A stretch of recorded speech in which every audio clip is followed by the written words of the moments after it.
गरीब भाई की अमीर बहन। किशोर और पिद्दी दो भाई बहन थे। पिद्दी बहुत खर्चीले स्वभाव की थी। वो जितना कमाती अपने ऐशो आराम में पैसे उड़ा दिया करती। लेकिन किशोर समझदार था, घर को साथ लेकर चलना जानता था। अपनी बहन के जितना कमाता तो नहीं था, लेकिन फिर भी वो किसी तरह घर का खर्च चला लेता था। एक दिन पिद्दी किशोर से कहती है, किशोर, तुम थोड़ा ज्यादा क्यों नहीं कमाते? मेरे दोस्त रोज मेरा मजाक उड़ाते हैं। अरे बहन, मैं कोशिश तो कर रहा हूँ। अच्छा सुनो, अगले महीने रक्षाबंधन है, मुझे सोने का हार चाहिए, इससे कम कुछ भी ना लूंगी। अरे दिला दूंगा बहन। किशोर को पूरी रात नींद नहीं आती। उसके दिमाग में बस ये चल रहा था कि उसकी माली हालत इतनी बिगड़ चुकी है, अब वो सोने का हार कहाँ से लाएगा। अगले दिन किशोर सुबह सुबह घर से ये बोलकर निकल गया कि पिद्दी, मैं गांव से बाहर जा रहा हूँ, कुछ दिन घर नहीं आऊँगा। किशोर ने अपने काम के साथ साथ फेरी में कपड़े बेचने भी शुरू कर दिए, जिससे वो ज़्यादा से ज़्यादा पैसे कमा सके। रात में वो एक बिल्डिंग की चौकीदारी भी करने लगा। अपने काम से थोड़ा बहुत समय निकालकर बस कुछ घंटे की नींद ले पाता था। और कब वो कुछ दिन एक महीने में बदल गए और रक्षाबंधन भी आ गया, पता ही नहीं चला। लेकिन किशोर अभी तक घर वापस नहीं लौटा। जहाँ वो काम करता था, पिद्दी के नाम का गुल्लक रखा हुआ था। किशोर ने उस गुल्लक को फोड़ा और सारे पैसे इकट्ठा करके एक सोने का हार खरीद लिया। घर में पिद्दी किशोर का इंतजार कर रही थी। तभी किशोर आता है। कहाँ चले गए थे?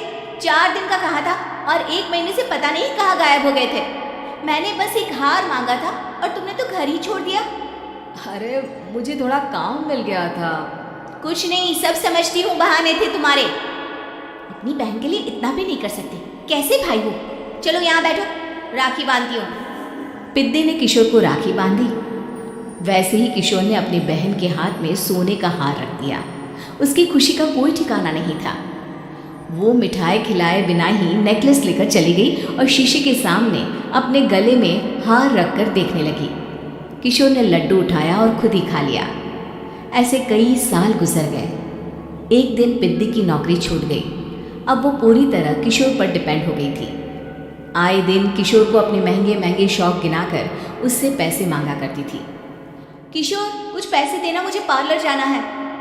किशोर बिना कुछ बोले उसे पैसे दे देता। ये क्या, 500?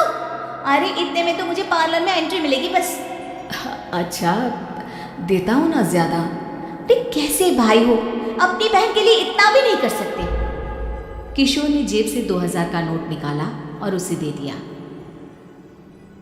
किशोर गरीबी में रह लेता था, लेकिन अपनी बहन को कभी कोई कमी नहीं होने देता था।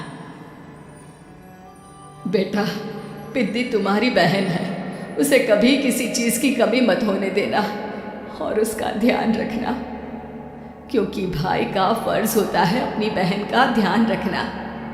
किशोर ने माँ की कही ये बात हमेशा के लिए याद कर ली थी। शायद माँ की इसी बात की वजह से किशोर पिद्दी की हर जिद पूरी करता चला आ रहा था। किशोर, आज मैं अपने दोस्तों के साथ पार्टी करने जा रही हूँ, मुझे कुछ पैसे दो ना। किशोर पिद्दी को समझाता है, लेकिन पिद्दी नाराज होकर चली गई और अपने कमरे में सुबक सुबक कर रोने लगी। किशोर अपनी जेब से कुछ पैसे निकालता है और पिद्दी को दे देता है। किशोर खुद कभी अच्छे कपड़े नहीं पहनता, लेकिन पिद्दी को राजकुमारी की तरह रखता। पिद्दी के जाने के बाद किशोर अपने काम पर निकल गया। एक तरफ पिद्दी अपने दोस्तों के साथ मस्ती कर रही थी, तो वहीं दूसरी तरफ किशोर पैसे कमाने के लिए कड़ी मेहनत कर रहा था। कुछ और दिन ऐसे ही बीत गए। एक दिन पिद्दी एक लड़के को लेकर घर आई और उसे किशोर से मिलवाया। किशोर, मुझे इस लड़के से शादी करनी है, लेकिन इनके मम्मी पापा बोल रहे हैं कि उनको दहेज में एक कार चाहिए, तभी वो मेरा और पंकज का रिश्ता कबूल करेंगे। लेकिन बहन, कार खरीदना कोई सब्जी खरीदने के बराबर तो नहीं है। अरे कैसे भाई हो तुम, अपनी बहन के लिए इतना नहीं कर सकते? देखो, मैं ज्यादा इंतजार नहीं कर सकती, तुम्हें 1 साल में मेरे लिए कार खरीदनी ही होगी। अच्छा पंकज, एक काम करो, कल तुम अपने माता पिता को घर बुला लो, मैं उनसे तुम्हारे और पिद्दी के रिश्ते की बात कर लेता हूँ। अगले दिन किशोर के छोटे से घर में पंकज और उसके माता पिता आते हैं। बेटा, तुम्हारी बहन ने हमारी शर्त तो बता ही दी होगी। जी बेटा, तुम तो इतने छोटे घर में रहते हो, दहेज कहाँ से लाओगे? मैं अपनी बहन की खुशी के लिए सब कुछ कर सकता हूँ। पंकज और पिद्दी का रिश्ता तय हो जाता है।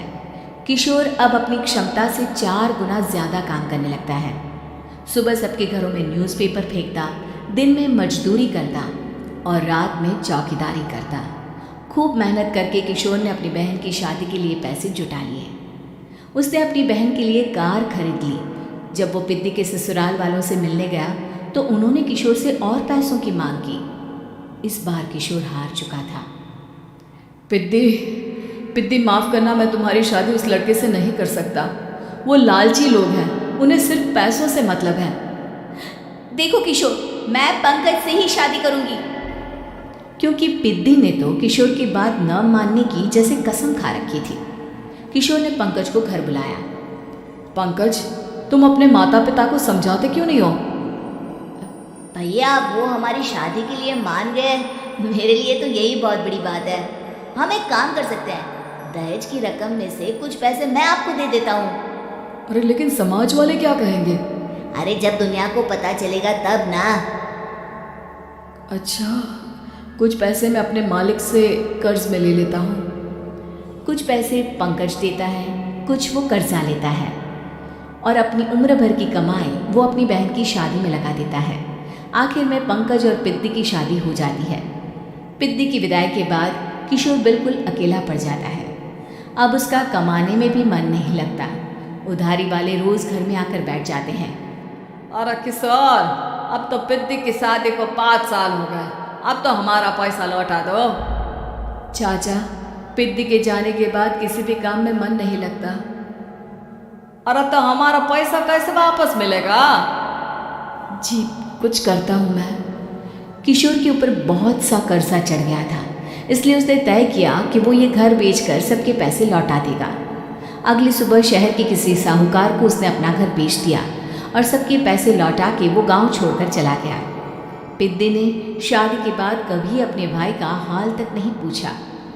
किशोर को फर्क नहीं पड़ता था, बस ससुराल में उसकी बहन खुश है ये जानकर उसे खुद की खुशी मिलती थी और ये सोचकर कि उसने माँ से किया हुआ वादा पूरा कर दिया।